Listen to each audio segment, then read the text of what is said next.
शहर हजारीबाग सीएनटी के मुख्यालय में स्वागत करते हैं, हार्दिक अभिनंदन करते हैं, जोहार करते हैं। आपका सवाल डुमरी उपचुनाव को लेकर है। तो जैसा कि उपचुनाव संभावना है अक्टूबर के महीने में होगी, उसके कुछ महीनों बाद ही लोकसभा का चुनाव होगा। तो हम लोग चाहेंगे कि हम लोग बदलाव और व्यवस्था परिवर्तन का नारा देकर हम लोग आए हैं। तो हम लोग चाहेंगे कि 24 के लिए हमारी जो पुख्ता तैयारी होगी वो 24 के मद्देनज़र ही होगी। तो उसके लिए अगर हम लोग हमारे जो सिपाही अगर सदन में जाने की तैयारी करेंगे तो वो जाहिर सी बात है लोकसभा को टारगेट हमारा फोकस रहेगा, और उसी के साथ हम लोग अपना इलेक्ट्रल पॉलिटिक्स की ओर अपना कदम बढ़ाएंगे। तो फिलहाल हम लोग डुमरी उपचुनाव को लेकर हमारी कोई विशेष फोकस नहीं है। उसके स्थान पर हम लोग तरहीज दिए हैं कि हमारी जो संगठन की ढांचा है वो गांव तक, बूथ तक कैसे पहुंचेगी, लोगों के बीच हमारी विचारधारा, आइडियोलॉजी को हम लोग कैसे एस्टेब्लिश करेंगे, उस पर हमारा मुख्य फोकस है।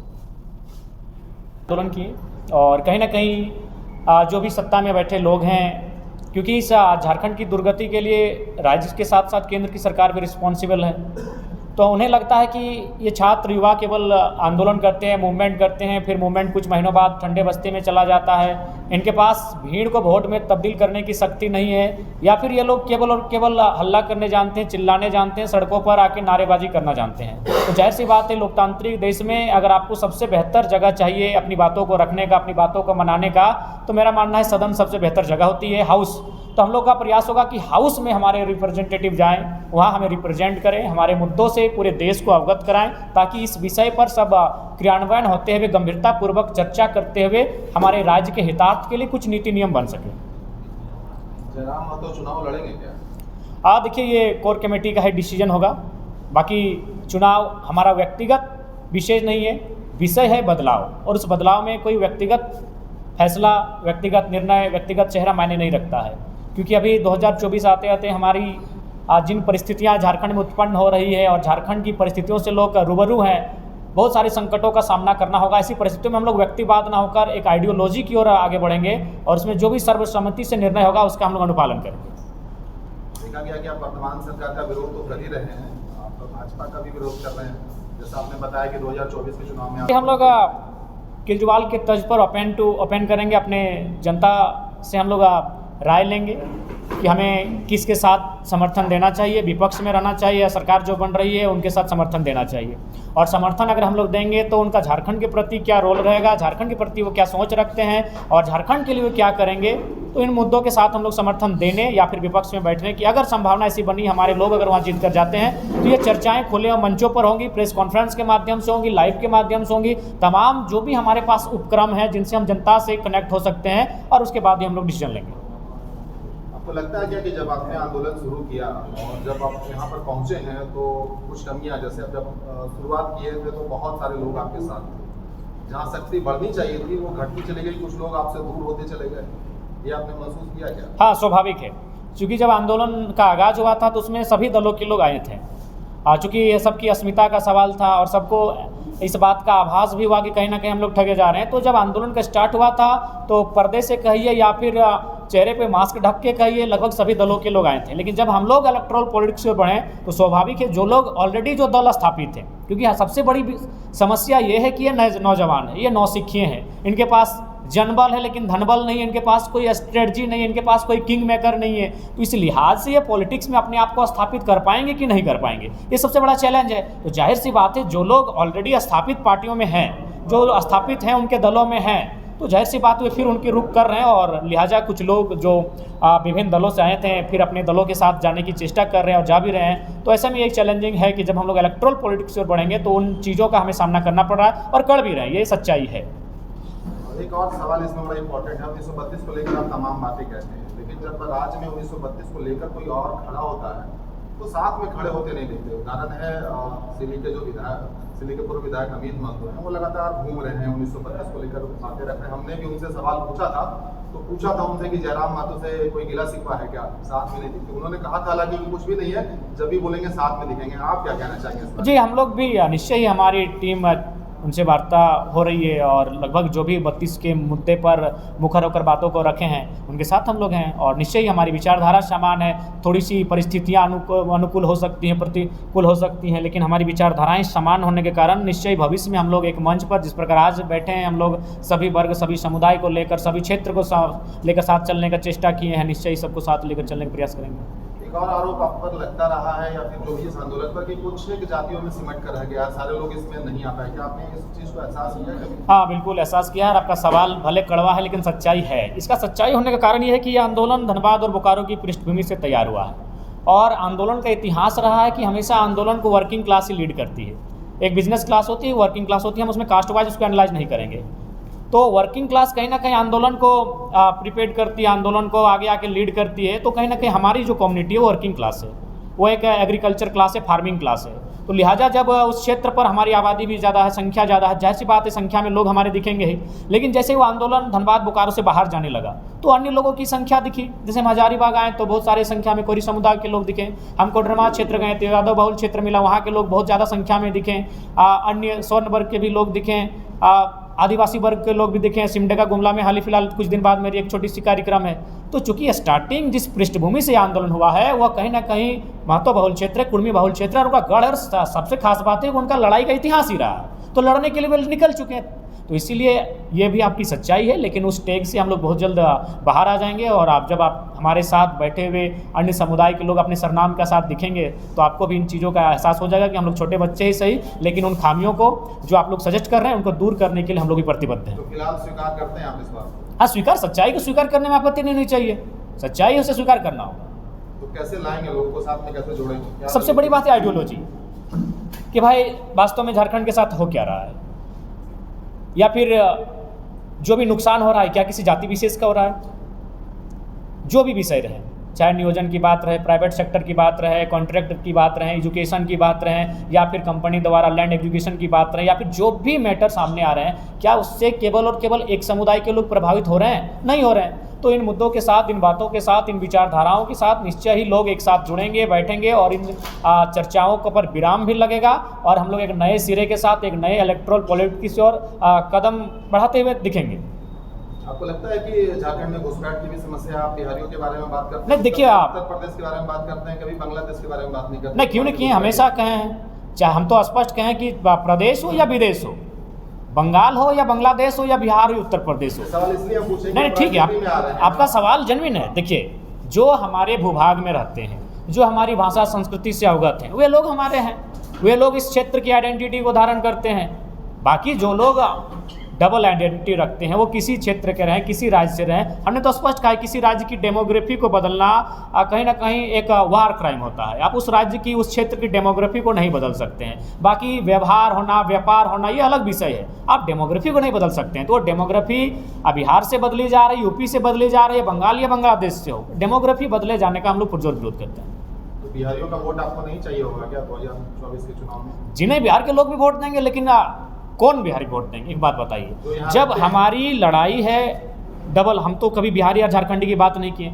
आज भी आपके प्रेस कॉन्फ्रेंस के माध्यम से हम सहर्ष स्वीकार करते हैं कि संवैधानिक दृष्टिकोण से बिहार हमारा बड़ा भाई है, शैक्षणिक दृष्टिकोण से हमसे बेहतर है, IAS IPS के जगह पर वो हमसे बेहतर है, आपके साहित्यिक अकादमी का जो पुरस्कार हैं उसके आधार पर वो हमसे अव्वल है, वो हमारा बड़ा भाई, हम स्वीकार करते हैं। लेकिन हम ये तर्क 1000 बार देते हैं कि जब दो भाई में मकान का बंटवारा हो या खेत का बंटवारा हो तो दोनों का अपना अपना हिस्सा मिल जाता है। तो ठीक, हम लोग झारखंड छोटा भाई है जिसको लगभग बिहार के हिस्से का 46% भूभाग मिला, अब वो विभाग हमारा रहा, उस पर हम किस फसल की खेती करेंगे, किस माह में करेंगे, कहाँ से जल को लेकर आएंगे, ये हमारा विषय है। लेकिन आप हमेशा थोप रहे हैं, आप नक्शे में हमको झारखंड दिए हैं, लेकिन क्या हमें स्वराज दिए हैं? बिल्कुल नहीं दिए हैं। सब अधिकारी आपके, विधि व्यवस्था बनाने वाले आपके लोग, कार्यपालिका में आपके लोग, तमाम जो उच्च महकमा होता है, जहाँ से नीति नियम इस राज्य में निर्धारण होता है, वहाँ तो आप लोग अभी भी मॉनिटरिंग कर रहे हैं। तो फिर इस राज्य के होने या ना होने का अर्थ क्या रहेगा?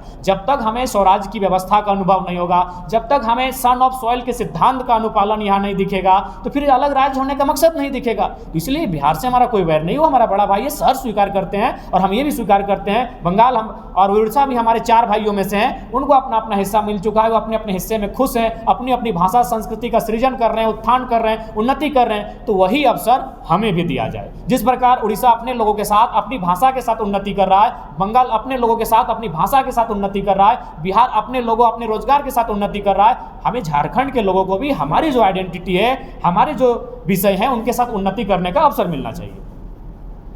पंचायत न्यूज से अमित, आपने अधिवेशन किया, उसके बाद आज 10 से 12 दिन, लेकिन अभी तक आपने संगठन का विस्तार नहीं किया, तो क्या ये संगठन आपका सिर्फ आप ही के चेहरे से चलेगा? नहीं, संगठन का काफ़ी विस्तार हुआ। आखिर संगठन का अगर विस्तार नहीं होता तो हम हजारीबाग में कैसे बैठ पाते? आज अगर हम हजारीबाग में प्रेस कॉन्फ्रेंस करने के लिए बैठे हैं, हमारे बगल में संजय मेहता, संजय महतो, रतन जी, हमारे बीच महेंद्र प्रसाद जी बैठे हैं, तो कहीं ना कहीं ये संगठन का विस्तार हुआ है, तभी इनके बीच हम आकर बैठे हैं और आप लोगों से हम प्रेस कॉन्फ्रेंस के माध्यम से बात कर पा रहे हैं। तो निश्चय ही देखिए, हर चीज़ पब्लिकली नहीं होती है। कुछ चूँकि हम लोग, जाहिर सी बात है, हमारे पास कोई विशेष रणनीतिकार है नहीं।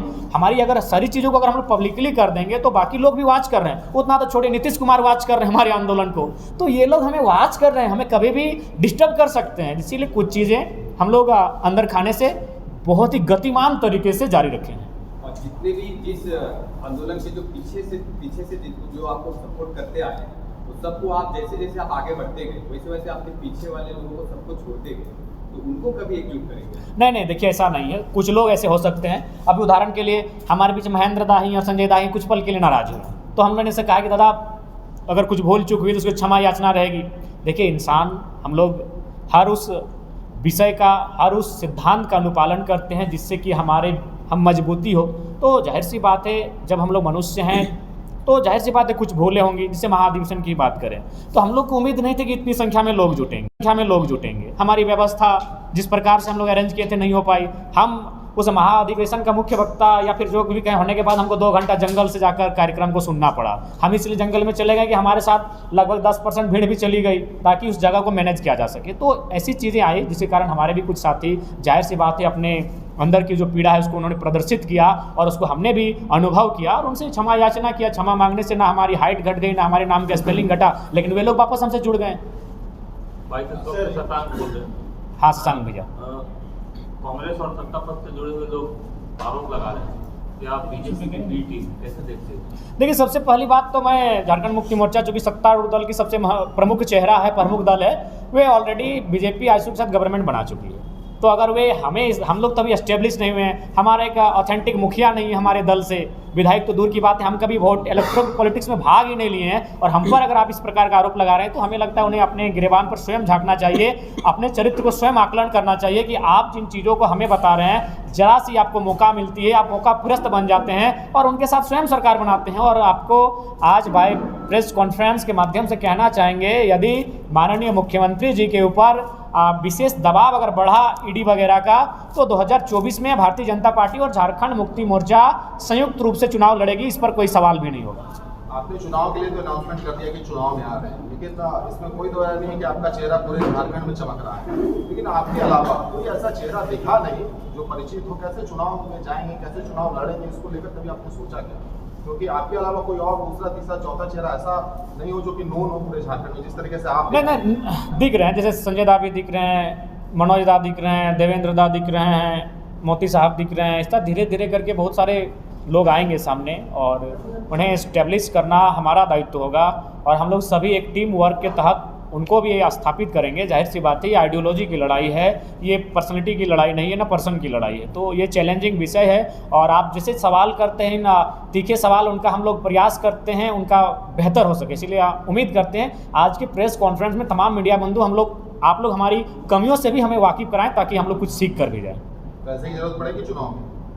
स्वाभाविक है, बैनर के लिए, झंडे के लिए पड़ेगी। बाकी हम लोग वो कहाँ से आएगा पैसा? देखें, आप तो सार्वजनिक हम कर दिए, ओमान से, सऊदी अरब से, यूएई से, मलेशिया से, ट्यूनेशिया से, मॉरिशस से, नेपाल से, काफ़ी देशों से लगभग एवरेज 200-250 करके चंदा आया। लगभग हमको लगता है 1000 लोगों ने चंदा डोनेशन दिया है। तो जब चुनाव की बात आएगी तो मुझे लगता है वो 1000 लोग कहीं 10,000 ना बन जाए। तो हमारा जो ताकत है कि जो लोग अब हमें वोट देंगे, निश्चित हम एक वोट भी देंगे और नोट भी देंगे। तो हमारी ताकत है क्राउड फंडिंग और हम लोग क्राउड फंडिंग के आधार पर ही चुनाव लड़ने का सपना, ख्वाब पाले हैं, उसे हकीकत में भी तब्दील करेंगे। चुनाव लड़ने के बाद किसी के साथ मिल तो नहीं जाएंगे ना फिर? देखिए, हम लोग विलय नहीं होंगे। अगर किसी के साथ गठबंधन होगा तो वो जनता के निर्णय, जनता की रायशुमारी, जिस प्रकार हम लोग हर चीज़ ऑनलाइन आकर अपील करते हैं, एक रायशुमारी करते हैं, उनका स्टेटमेंट जानते हैं, उसके बाद ही इस प्रकार की कोई बात हम लोग कह पाएंगे। आपके आकलन के हिसाब से अभी फिलहाल अगर आपसे पूछा जाए तो कितने जगह आप चुनाव लड़ सकते हैं, कितने विधानसभा में चुनाव लड़ सकते हैं? देखिए, अगर बात कही जाए तो हमें लगता है कम से कम 14 में से 7-8 लोकसभा में हम लोग चुनाव लड़ सकते हैं। विधानसभा की बात कही जाए तो उत्तरी छोटा नागपुर के मैक्सिमम सीटों पर हम लड़ सकते हैं, कोल्हान की सीटों पर लड़ सकते हैं और रांची की कुछ सीटों पर लड़ सकते हैं हम लोग। संथाल परगना की एक आध सीटों पर, इसमें देवघर, जामताड़ा और गोड्डा आता है। हजारीबाग में प्रेस कॉन्फ्रेंस कर रहे हैं तो हजारीबाग की किस सीट, किस विधानसभा पे आपकी नजर है? जाहिर सी बात है, जब लोकसभा सामने है तो हम लोग की नज़र लोकसभा सीट पर है, हजारीबाग लोकसभा। विधानसभा 5 सीट से लड़ेंगे फिर? हाँ, जब लोकसभा में, अगर देखिए लोकसभा में हम लोग आकलन कर लेंगे, अगर लोकसभा में हमारा प्रदर्शन बेहतर रहता है, संतोषजनक रहता है, तो जाहिर सी बात है हम लोग उसके हिसाब से अकॉर्डिंग लोकसभा हम लोग विधानसभा में जाएंगे। कैंडिडेट का चुनाव कैसे करिएगा? मुश्किल नहीं होगा? हाँ, कैंडिडेट का चुनाव करना मुश्किल होगा, लेकिन उसके लिए आज के डेट में जब युवा इतना कुछ सेक्रीफाइस किए हैं तो निश्चय ही कोई अपनी महत्वाकांक्षा लेकर पॉलिटिक्स में नहीं आना चाहता है। वो राज्य की दशा और दिशा को बेहतर करने के लिए आना चाहता है। ऐसी परिस्थितियों में समस्या होंगी, लेकिन मुझे लगता है इस समस्याओं का भी निदान होगा और बेहतर जो हमारे कैंडिडेट होंगे वो अपने आप एक फ्रेश होकर और फिल्ट्राइजेशन होकर सामने आ जाएंगे। कोई चेहरा बताने की स्थिति में है अभी? तो फिलहाल तो स्थिति में नहीं, लेकिन बहुत कम समय के बाद आपको कुछ चेहरे दिखेंगे जो हजारीबाग लोकसभा का प्रतिनिधित्व करने का सामर्थ्य रखते हैं। हजारीबाग से जयंत सिंह और उनके पिताजी, बीजेपी का कब्जा रहा है हजारीबाग लोकसभा से, तो क्या आप अभी अगर बीजेपी को आप बात दे पाएंगे? बिल्कुल, चूंकि अभी तक हमारे जो वोटर्स थे उन्हें एक आइडियोलॉजी नहीं मिली थी, उन्हें ये नहीं मिला था कि ये लोकसभा में जाके करेंगे क्या। अब हम उन्हें प्री प्लानिंग बताएंगे कि लोकसभा में हमारा क्या रोल रह सकता है, क्यों नहीं मात देंगे। बीजेपी अगर बात करती है अपना शहरीकरण वोट की, तो हजारीबाग के अलावा जो भी बाकी 4 विधानसभाएं वो तो ग्रामीण है। मांडू ग्रामीण है, बड़का गांव ग्रामीण है, रामगढ़ ग्रामीण है, बरी ग्रामीण है, तो हमारे पास एक बहुत बड़ा वोट बैंक है। निश्चय ही हम लोग मात देंगे, बस स्ट्रेटेजी होनी चाहिए और आपके पास विजन होना चाहिए कि लोकसभा आप जाएंगे तो वहाँ जाके क्या करेंगे। और जाहिर सी बात है, परिवारवाद का अंत होना चाहिए, बिल्कुल होना चाहिए। अरे जो लोग हमें एस्टेब्लिश होते हुए नहीं देखना चाहते, उनकी कोई साजिश हो सकती है। नहीं, अब जान रहे हैं कि हम लोग साधारण लोग हैं, साधारण जीवन जीना पसंद है और साधारण होने के कारण ही चुनाव में सफल हो पाएंगे। नहीं तो फिर ईडी का प्रेशर पड़ेगा, सीडी का प्रेशर पड़ेगा, तो फिर आपके जो सिद्धांत विचारधाराएं चरमरा जाएंगी। तो सबसे पहली बात है, नए युवाओं को समझना होगा कि ये लोभ की राजनीति को त्यागना होगा। लोभ के कारण ही हमारे तमाम नेता फंसे हैं, चाहे हेमंत बाबू रहे, सुदेश बाबू रहे, बाबूलाल जी रहे या अन्य लीडर रहे। अपना व्यक्तिगत लोभ के कारण ही आज माने केंद्रीय दलों के आगे नतमस्तक हो जाते हैं। तो लोभ की राजनीति से बाहर आना होगा, चाहे फॉर्च्यूनर रहे चाहे स्कॉर्पियो रहे, लोभ की राजनीति से हमें बाहर आना है। सर, आपके जो चुनाव है, भारत का चुनाव, वो वर्ल्ड में सबसे महंगा है, तो उसको आप कैसे टैकल करेंगे? क्योंकि बीजेपी आपकी सबसे बड़ी पार्टी है, उसके बाद पैसे की फंड की कमी नहीं है, उसके बाद सेकेंड में कांग्रेस है, तो इसको आप कैसे देखते हैं? देखिए, सबका एक टाइम ऑफ पीरियड होता है। जब 2014 का टाइम आया था तो मोदी का एक जोरदार मैजिक था और वास्तव में लगा कि मैंने मोदी के अलावा दुनिया में और कुछ है ही नहीं। लेकिन समय बीता, उनकी नीतियां देखी, उनके व्यवहार को देखा, उनके आचरण को देखा, उनके वादों को देखा, उनके भाषणों को लोगों ने सुना और लगा कि नहीं, अब थोड़ा सा पैटर्न बदलना चाहिए। और जनता ने भी इस बात को एनालिसिस किया है कि हम लोग बिकाऊ जनता बन के वोट देते हैं, इसीलिए हमारे नेता भी बिकाऊ हो जाते हैं और कॉर्पोरेट जगत के गोदी में जाकर बैठ जाते हैं। तो इस बात का जनता ने एनालिसिस किया है और मुझे लगता है 2024 के चुनाव में मैं पूरे देश की तो नहीं कहूँ, लेकिन झारखंड में बदलाव दिखेंगे। किसान आंदोलन जहाँ हुआ उन क्षेत्रों में बदलाव दिखेंगे कि अब जो भी पॉलिटिक्स मतदाता हैं, कहीं ना कहीं अब जो सबसे बड़ा विषय रहा है धन बल का, उस पर अंकुश लगेगा। एक सवाल ये होगा आपसे कि आपने ये भी ओपन रखा है क्या कि अगर पार्टी से कोई छोड़कर आपके साथ ज्वाइन करना चाहे तो कर सकते हैं? नहीं, बिल्कुल नहीं। भाजपा से, कांग्रेस नहीं, कभी नहीं होगा। नए सिद्धांत, नया पैटर्न, न्यू थिंक, न्यू सोच, समय लगेगा स्टेब्लिश होने में। यही पल्लवित, यही एक दिन आगे बढ़ेंगे, यही पुष्पित होंगे, यही फलित होंगे। लेकिन जो अब अपना अंतिम पायदान पर है, वैसे लोगों को लाकर हम लोग रिस्क भी नहीं लेना चाहेंगे। नॉट अलाउड का बोर्ड नहीं, बिल्कुल नॉट अलाउड है। क्यों नहीं रहेगा? क्या विश्वास है कि वो हमारे साथ चलेंगे? मतलब इसका भी डर है कि हाईजैक कर सकते हैं? बिल्कुल डर रहेगा कि हाईजैक कर सकते हैं। हमारे साथ आने के बाद, हमारा इस्तेमाल करने के बाद वो कहीं जा सकते हैं। बाबूलाल मरांडी नहीं बनना है। मतलब जो भी रहेंगे आप युवा ही रहेंगे? युवा ही रहेंगे, इस बात को तय मानिए। अब जो भी रहेंगे नए चेहरे ही रहेंगे, कोई पार्टी से नहीं आएंगे, किसी पार्टी। हाँ, खासकर जो रूल कर चुके हैं पॉलिटिक्स, वैसे तो बिल्कुल लड़। अगर ऐसा बात कहिएगा तो मैं आपको अंदर खाने बता रहा हूँ, अभी 8% में झारखंड सरकार के 1-2 मंत्री संपर्क किए हैं। हालांकि आपको यकीन नहीं करेंगे, लेकिन हम झूठ नहीं कहते, हर बात को हम स्वीकार करते हैं। 1-2 मंत्री संपर्क किए हैं और लगभग आधा दर्जन विधायक संपर्क किए हैं और 3 पूर्व सांसद संपर्क किए हैं।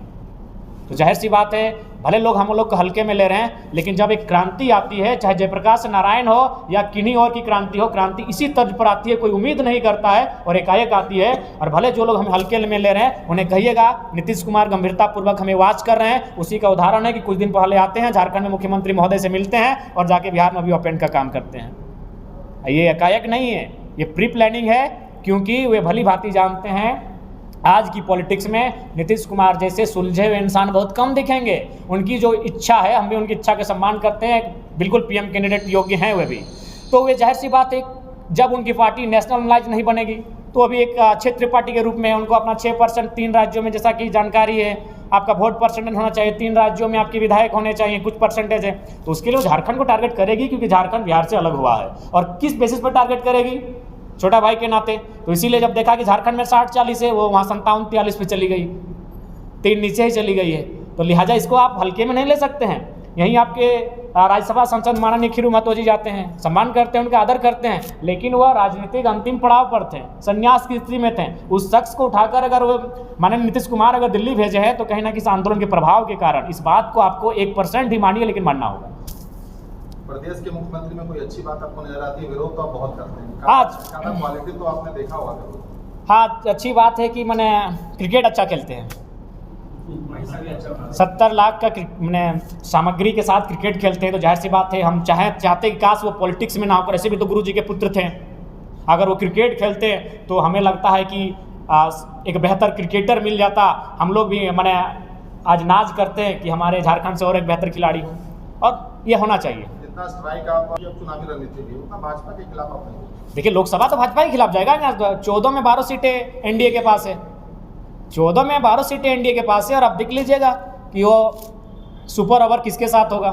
निश्चय ही जब हम लोकसभा में जाएंगे तो वहाँ भारतीय जनता पार्टी हमारे सामने आएगी। एक और बात का डर ये है कि वन मैन शो ये वो करना राजा, आपके ऊपर बहुत दबाव होगा, भीड़ कैसे आएगी? जहाँ आप जाएंगे वही भीड़ आएगी। इस बात को पता नहीं, बहुत सारे लोग को ये बात थोड़ा सा बुरा लगे, लेकिन जहाँ तक हम जज कर रहे हैं या फिर बहुत सारे लोग जज करते होंगे कि वन मैन शो होकर ना रह जाए, क्योंकि आपके ऊपर बहुत दबाव होगा। आप कैसे मैनेज करेंगे, हर जगह भीड़ कैसे जुटाएंगे? क्योंकि भीड़ की ही नीति, पूरी रणनीति तय करती है आने वाले चुनाव में। जी बिल्कुल, हाँ बिल्कुल, बहुत ही गंभीर और चैलेंजिंग सवाल है आपका कि वन मैन शो नहीं होना चाहिए। और जाहिर सी बात, अगर ये वन मैन शो हो जाता है तो जिस प्रकार से जो लोग मैंने सत्ता में काबिज है वो स्टार्टिंग कर दी है। हमारे पास अगर कहीं हम जाते भी हैं तो फर्जी एफआईआर वगैरह शुरू हो चुका है। तो 2024 आते आते हमारे पास बहुत ही ऐसी परिस्थितियां सामने आएंगी जब हमें चुनाव लड़ने से रोका जाएगा, या फिर झारखंड की पॉलिटिक्स में हुआ है, बहुत सारे हमारे लीडर्स के साथ हुआ है, तो ऐसी घटनाएं घटने की संभावना हो सकती है। तो इसके लेकर हम लोग लगातार रणनीति कर रहे हैं। अंदर जो पॉलिटिकली वो लोग चाह रहे हैं कि अभी हम लोग यहाँ पे 60-40 राय चलतों का जो हम लोगों का उद्घोष था, नारा था, उसके बाद उन लोगों ने जो एक नया निर्णय लिया है उस पर भी दादा कोई बात अपना रखेंगे। इस तरह से ये मुख्य चीज़ है जिस पर हम लोग आज जो है वो प्रेस वार्ता करेंगे। इससे संबंधित जितने भी लोगों के पास जो प्रश्न है सारे लोग उसको खाने बैठ रहे कि आखिर इससे हम लोग इस टैग से कैसे बाहर आए। ऐसा नहीं लगता आपको कि आपने लोकसभा चुनाव में उतरकर जल्दी कर दी? अगर आपको राज्य की बातें करनी थी, आप राज्य की बात करते हैं, तो पहले सबसे प्रायोरिटी आपको विधानसभा देना चाहिए। आप पहले ही लोकसभा में खुद। देखिए, सबसे पहली बात है, राज्य की बातें राज्यसभा और लोकसभा में भी होती हैं। चूँकि आज हमारा जो विधेयक वापस हुआ वो राज्यपाल महोदय के सम्मुख जाकर वापस हुआ है, और राज्यपाल कहीं ना कहीं सेंट्रल बॉडी है और सेंट्रल में एनडीए की गवर्नमेंट है। तो हमारी विधि व्यवस्था को या हमारे राज्य की जो स्थिति है उसे असंतुलन करने में कहीं ना कहीं केंद्र का रोल है। इसीलिए केंद्र के सामने भी जाकर हमें बहस करना होगा, उनसे भी आंख से आंख मिलाकर हमें इस बात का सवाल करना होगा कि हम आपको 40% खनिज संपदा देते हैं, बदले में आप आज 9 सालों में माननीय प्रधानमंत्री एक दिन की कैबिनेट दिखाइए जिसमें आप सिर्फ और सिर्फ झारखंड पर चर्चा किए हैं। उनसे भी आंख से आंख मिलाना होगा। अब हम केवल केंद्र और माननीय मुख्यमंत्री का हाथ क्यों लेंगे? हम देश के प्रधानमंत्री से सवाल करेंगे कि यही भूभाग आपको 40% खनिज संपदा देता है, जिसमें कोयला, अभ्रक, यूरेनियम, थोरियम इत्यादि इत्यादि है। तो आप एक दिन की कैबिनेट बताइए जब आपने सिर्फ और सिर्फ झारखंड पर डिस्कस किया हो। तो क्यों नहीं किया है, इसका सवाल तो सदन में ही होगा, क्योंकि यहाँ के माध्यम से सड़क से तो होगा नहीं, यहाँ से तो हम प्रधानमंत्री तक पहुँचेंगे नहीं। इसीलिए सदन में जाकर प्रधानमंत्री जो भी रहे, ऐसा नहीं है, पंडित जवाहरलाल नेहरू से लेकर नरेंद्र मोदी तक झारखंड ने सब कुछ दिया है। जब पंडित जवाहरलाल नेहरू पहली बार झारखंड की सीमा पर कदम रखे थे सिंदरी में, उन्होंने कहा कि ये जो आधुनिक कल कारखाने हैं ये आधुनिक मंदिर हैं। आज हमने धड़ाधड़ जमीनों को दे दिया, इस उम्मीद से दिया कि कुछ विकास होगा, हमारे लोग को रोजी रोजगार मिलेगा। लेकिन आज उन कल कारखानों में आज भी स्थापित है, हमारे लोग एक चपरासी बनने के योग्य नहीं है, एक नौकर बनने के योग्य नहीं है। तो सवाल केंद्र से भी होना चाहिए, इसलिए हम लोग केंद्र जाने की तैयारी कर रहे हैं। अगर हम लोग पहुंच पाते हैं तो यकीन मानिए झारखंड की पॉलिटिक्स में ये चैलेंजिंग समय होगा कि कोई एक साधारण सा युवा वहां आंख से आंख मिलाकर अपने राज्य के हितार्थ के लिए सवाल करेगा। आज 14 सांसद हमारे गए हैं, बताइए किसने गंभीरतापूर्वक किसी सवाल को रखा हो? अगर एक भी सवाल है हमारे सांसदों के द्वारा जो गंभीर सवाल हो, जो रिस्की सवाल हो, जो जनमानस का सवाल हो, मुझे बहुत कम दिखाई देता है। तो इसके लिए चैलेंजिंग होना स्वयं को पड़ेगा। इसलिए हमारा मानना है वहां भी जाके हमें आंख मिलाना होगा। पार्टी का कोर कमेटी का निर्णय होगा, ठीक है। अभी तो बहुत जल्दी हम इस पर कोई ये सारा कुछ जो है वो एक टीम वर्क है, और जो कोर कमेटी का निर्णय होगा उसके हिसाब से हमेशा तैयार मिलेगी। अभी तो सब लोग हम लोग सिपाही हैं और ये आंदोलन को लेकर के आगे बढ़ रहे हैं। जिस तरह का कोर कमेटी का निर्णय होगा उसके हिसाब से जो है वो किया जाएगा। अभी आने वाला समय में डुमरी में विधानसभा चुनाव होने वाला है, उसमें क्या आप लोग प्रत्याशी तय कीजिएगा?